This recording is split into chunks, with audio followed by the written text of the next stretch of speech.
नमस्कार और एनडीटीवी को धन्यवाद।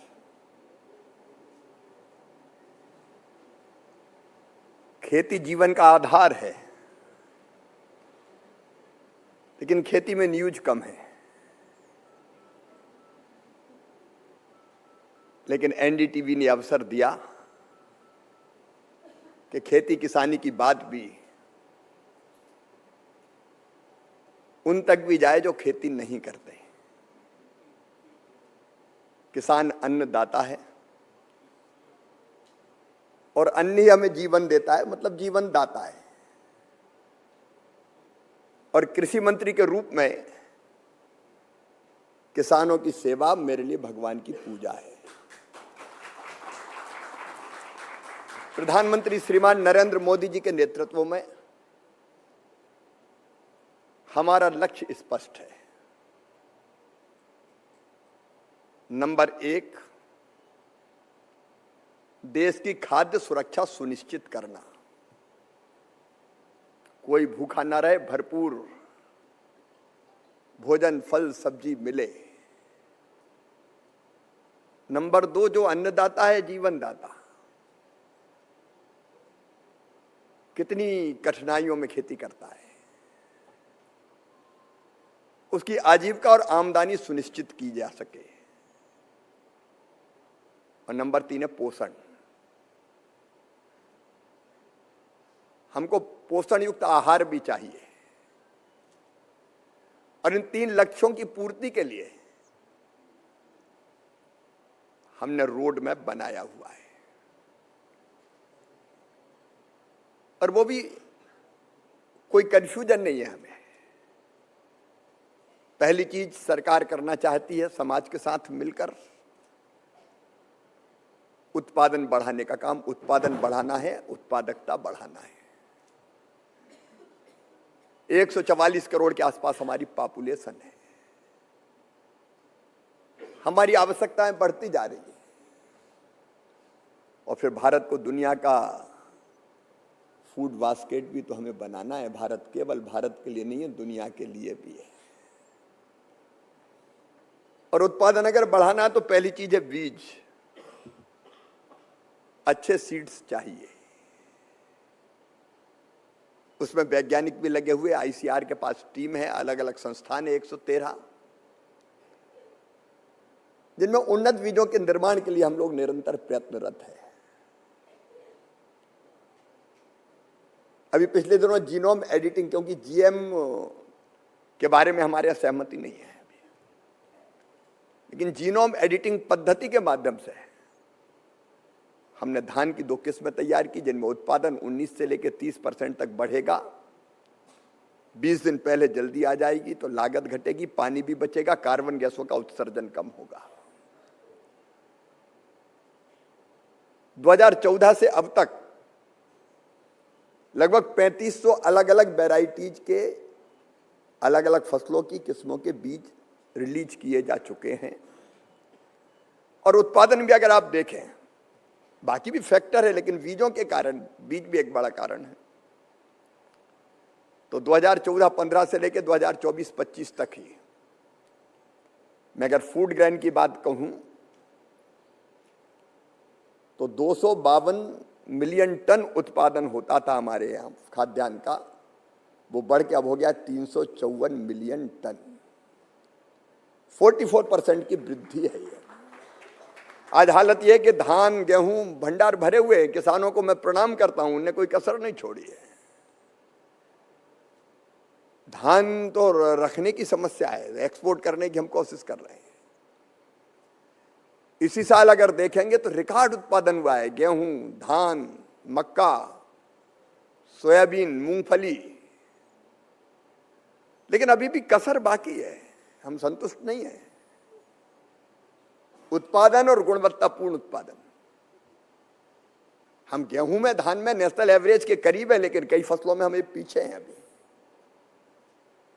तो हमको नेशनल नहीं, अंतरराष्ट्रीय एवरेज की मैं बात कर रहा हूं, इंटरनेशनल एवरेज। तो वहां तक पहुंचने की हम कोशिश कर रहे हैं। उत्पादन तो बढ़ाना ही, लेकिन उत्पादन की लागत भी घटाना है। उत्पादन करने में पैसा ज्यादा लग गया, फर्टिलाइजर, पेस्टिसाइड, दूसरी चीजें, तो किसान का मुनाफा कम हो जाता है, खत्म हो जाता है। मैं बहुत विस्तार में जाऊंगा तो समय लग जाएगा, लेकिन उत्पादन की लागत घटाने के लिए मैकेनाइजेशन से लेके, माइक्रो इरिगेशन से लेके, प्रधानमंत्री किसान सम्मान निधि भी उसी का एक प्रकार है कि कोई इनपुट कास्ट कम करने के लिए कुछ पैसा मिल जाए किसान को। फर्टिलाइजर सब्सिडी हमारे यहां 2 लाख करोड़ की है, 2 लाख करोड़ की। 266 रुपया में जो यूरिया की बोरी मिलती है उसकी कीमत 1700 रुपया होती है। तो ये सारी चीजें इसलिए कि इनपुट कास्ट कम हो जाए, लागत घटे। लेकिन तीसरी सबसे महत्वपूर्ण चीज है उत्पादन के उचित दाम उसे मिले। अगर किसान को दाम नहीं मिले तो फिर वो खेती कैसे करेगा। और इसलिए एमएसपी जो लागत पर 50% प्रॉफिट जोड़कर घोषित की जाती है, उस पर खरीदने की व्यवस्था। और फिर नुकसान देखिए, किसान कितनी रिस्क में खेती करता है। ओला, इल्ली, सूखा, पाला, अतिवृष्टि, असमय बरसात। इस बार पानी गिरा तो ऐसा गिरा कि 6-6 महीने गिरता ही रहा। पंजाब में, महाराष्ट्र में, जम्मू कश्मीर में, उत्तराखंड में, हिमाचल में, आसाम में तबाही आ गई, फसलें बर्बाद हो गई। और फसल अगर बर्बाद होती तो केवल फसल बर्बाद नहीं होती, किसान की जिंदगी बर्बाद होती है, उसके बच्चों का भविष्य बर्बाद होता है। और इसलिए फिर प्रधानमंत्री फसल बीमा योजना 2016 से अब तक 1,89,000 करोड़ रुपया प्रधानमंत्री फसल बीमा योजना के अंतर्गत क्लेम किसान को दिया जा चुका है। और प्रधानमंत्री किसान सम्मान निधि, जिसका कल फिर प्रधानमंत्री जी तमिलनाडु के कोयम्बटूर से किसानों के खाते में पैसे डालने वाले,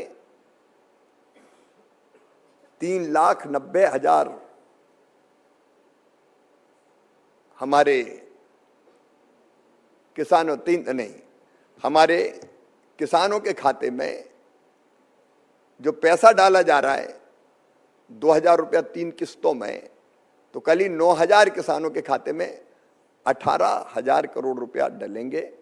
इसके पहले पंजाब, उत्तराखंड, हिमाचल, जम्मू कश्मीर के किसानों के खाते में वो पैसा डाला जा चुका है। तो लगातार प्रयत्न ये हो रहा है कि किसान को घाटा हो तो उसकी भरपाई भी हो जाए। लेकिन चौथी चीज है, एक और प्रमुख चीज है, कृषि का विविधीकरण। हमको गेहूं और चावल में हमने आत्मनिर्भरता प्राप्त कर ली है, लेकिन दालों की, ऑयल सीड्स की, तिलहन की हमारे पास कमी है, हमको इंपोर्ट करना पड़ता है। प्रधानमंत्री जी ने लॉन्च किया है दलहन मिशन, तिलहन मिशन, ताकि हम दालों की खेती ठीक से कर सकें, दालों में आत्मनिर्भरता प्राप्त कर सकें, हम तिलहन में आत्मनिर्भरता प्राप्त कर सकें। और इसलिए केवल धान नहीं, केवल गेहूं नहीं, फलों की खेती, फूलों की खेती, सब्जियों की खेती, औषधि खेती, कृषि वानिकी, इसकी तरफ भी हम बढ़े। और एक ही तरह की खेती करते करते जमीन की उर्वरा शक्ति भी प्रभावित होती है।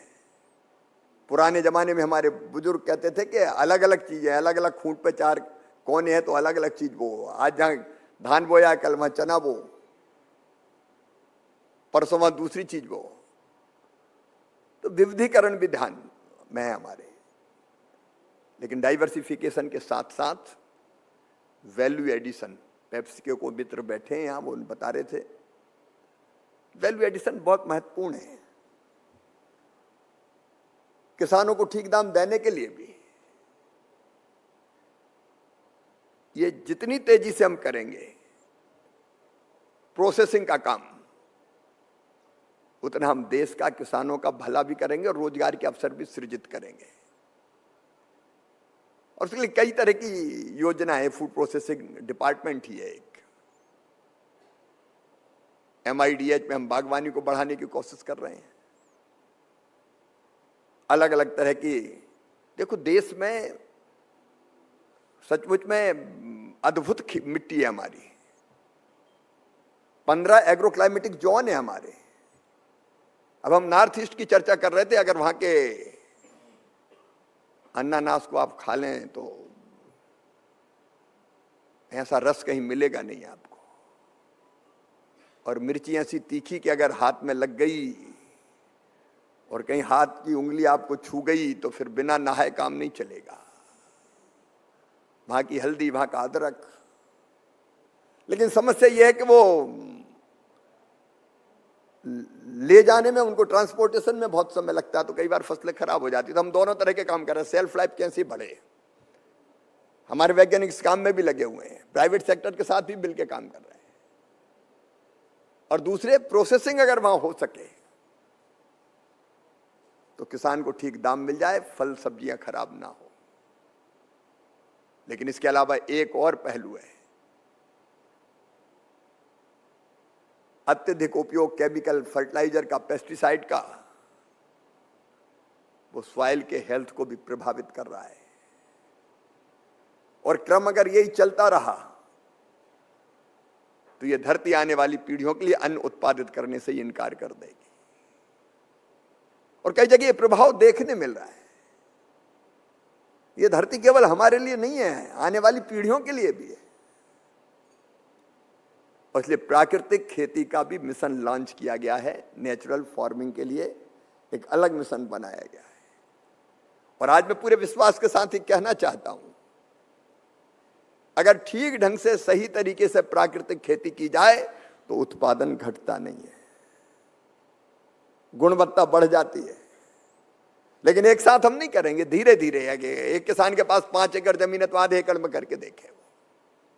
14 लाख किसान इसके लिए तैयार हुए। हमारे कई प्रयोग भी उस पर चल रहे हैं। तो प्राकृतिक खेती, जैविक खेती, ऑर्गेनिक फार्मिंग, उस पर भी हम बल दे रहे हैं, जोर दे रहे हैं। कई चुनौतियां हैं, इसमें कोई दो राय नहीं है। सबसे बड़ी चुनौती हमारे सामने है बदलता हुआ मौसम, क्लाइमेट चेंज, जलवायु परिवर्तन। अब अभी मैं कह रहा था कि कभी बारिश, कभी सूखा, कभी, इसलिए क्लाइमेट रिजिलेंट वैरायटीज हम कैसे बनाएं, बढ़ते हुए तापमान में भी फसल हो जाए, पानी भी आ जाए तो जमीन पे ना गिरे वो। तो आज हमारे सामने चुनौती, जिसका मुकाबला हमको करना है, सोचना ही पड़ेगा। हम सोच भी रहे हैं। दूसरी एक समस्या और है, छोटे छोटे आकार है खेत के। हमारे किसान ऑस्ट्रेलिया की तरह, USA की तरह या ब्राजील की तरह नहीं है कि 10,000 15,000 हेक्टर के फॉर्म हो। हमारे पास तो 1 एकड़, 2 एकड़, 2.5 एकड़, 3 एकड़ खेती है। अब जमीन के उतने से टुकड़े पे खेती करके आजीविका चलाना बहुत कठिन काम है। और इसलिए मेरे दिमाग में है इंटीग्रेटेड फार्मिंग। खेती अकेली नहीं, खेती के साथ पशुपालन, मुर्गी पालन, बकरी पालन, मधुमक्खी पालन, मछली पालन, कृषि वानिकी, अलग अलग तरह की एक्टिविटीज करनी पड़ेगी। ऐसे मॉडल हम खड़ा करने की कोशिश कर रहे हैं ताकि आय किसी न किसी चीज से लगातार मिलती रहे। और एक ऐसी खेती, मैंने कई किसानों ने प्रयोग किए, मैं अभिनंदन करता हूं किसानों का। मैंने 3 एकड़ जमीन में एक प्रयोग पानीपत के पास एक गांव, उसमें देखा। वो एक चीज बोते ही नहीं, अलग अलग लगाते हैं, अलग अलग सब्जियां, अलग अलग फसलें। और वो कहते हैं हर महीना मुझे आमदनी होती, कभी इससे, कभी इससे, कभी इससे। तो हमको खेती के छोटे जो आजोत के आकार, उनमें तरीके बदलने पड़ेंगे। लेकिन चुनौती है निश्चित तौर पर। एक चुनौती और है, किसान जहां बेचता है वहां सस्ता बिकता है। और जब वही उत्पादित चीज, फल हो, सब्जी हो, बड़े शहरों में आती तो महंगी बिकती है। दिल्ली वालों में बताना चाहता हूं, जो सब्जी आपको 40 रुपया किलो मिलती है, उसके दाम किसान को उसके गांव में उसके खेत पे 20 रुपया भी कई बार नहीं मिल पाते। और हमारा सभ्य समाज, थोड़े से दाम बढ़ गए टमाटर के, प्याज के, तो मीडिया के मित्र भी कहते टमाटर लाल हुआ, प्याज ने आंसू निकाले। किसान के आंसू निकले तो कोई दिक्कत नहीं है, लेकिन प्याज ने शहर वालों के आंसू निकाल दिए। मुझे लगता है कई बार इस सोच को भी बदलना पड़ेगा। कभी कभी दाम मिलते हैं तो उस पर ही हल्ला हो जाता है। तो ये जो अंतर है कीमतों का, किसान को कैसे मेहनत की पूरी कीमत खेत में मिले, अब इसको हम कई तरह की चीजें, हमने एक योजना बनाई अभी प्याज आलू टमाटर के लिए, कि राज्य सरकार की किसी एजेंसी के संस्था के माध्यम से अगर किसान अपने उत्पादित टमाटर आलू प्याज जैसी चीजों को बड़े शहर में अगर लाएगा तो ट्रांसपोर्टेशन का सारा खर्चा केंद्र सरकार देगी, भंडारण का भी खर्चा केंद्र सरकार देगी, ताकि किसान हिम्मत करे लाने की। नहीं तो वो इस चक्कर में नहीं लाता कि ट्रकों में भर के लाए तो उसका भाड़ा इतना हो जाएगा कि उसको कुछ मुनाफा होगा ही नहीं। MIS जैसी स्कीम भी हमने बनाई है, मार्केट इंटरवेंशन स्कीम, जिसमें हम किसान की फल सब्जी जैसी चीजें खरीदते हैं, बाकी चीजें भी,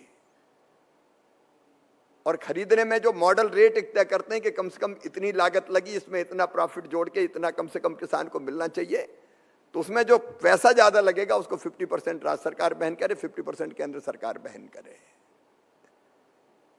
भावांतर भुगतान भी एक योजना है, मध्य प्रदेश उस पर खरीदी कर रहा है सोयाबीन की। कम फिजी का ऐसे नहीं खरीदें कि ला रहे हैं किसान, बिक्री केंद्र पे आ रहे हैं, वहां तौल रहे हैं, ले जा रहे हैं, ट्रांसपोर्टेशन रखने की दिक्कत। मॉडल रेट एक निकाल के, मॉडल रेट और MSP के रेट में जितना अंतर है वो अंतर किसान के खाते में बिना खरीदे सीधे डाल दो, और जो लागत लगे मॉडल रेट के अलावा वो केंद्र सरकार देती। जो तरीके हमने कई निकाले, लेकिन ये जो मैं बता रहा हूं एक चैलेंज है, एक चुनौती है, समस्याएं कई है। अभी हमने पिछले दिनों फैसला किया, दालों की जरूरत है, LOP जा रही थी ड्यूटी फ्री, हमको लगा कि उसके कारण चने के और बाकी दलहन के रेट प्रभावित हो रहे हैं, तो हमने उस पर 30% ड्यूटी लगा दी। चने पे मसूर पे भी ड्यूटी लगाने का काम किया।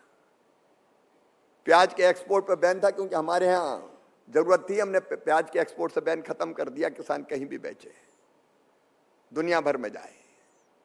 तो उन चुनौतियों का भी मुकाबला करने की हम लोग कोशिश करते हैं। मित्रों, कृषि ऐसा विषय है कि मैं चाहूं तो दिन भर यहां खड़े होकर बोल सकता हूं, लेकिन समय की सीमा है।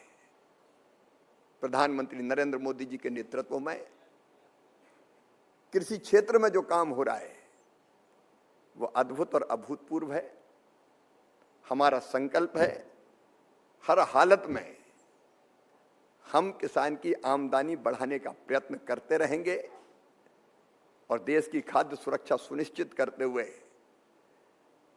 और ये मेरे शब्द आप सुन लेना, हम भारत को फूड बास्केट बनाएंगे दुनिया का, और दुनिया के कई देशों में हमारे उत्पाद को भेजने का काम करेंगे। एक और संकल्प, किसान हित और राष्ट्र के हित सर्वोपरि। दुनिया में कहीं भी किसी भी देश से किसानों के हितों की कीमत पर कोई समझौता नहीं होगा, ये प्रधानमंत्री जी ने स्पष्ट रूप से बोला है। मैं NDTV के इस प्रयास का अभिनंदन करते हुए और फिर अपनी ये प्रतिबद्धता जताते हुए कि सेवा ही तो भगवान की पूजा है, किसानों की सेवा भगवान की पूजा। बहुत बहुत धन्यवाद।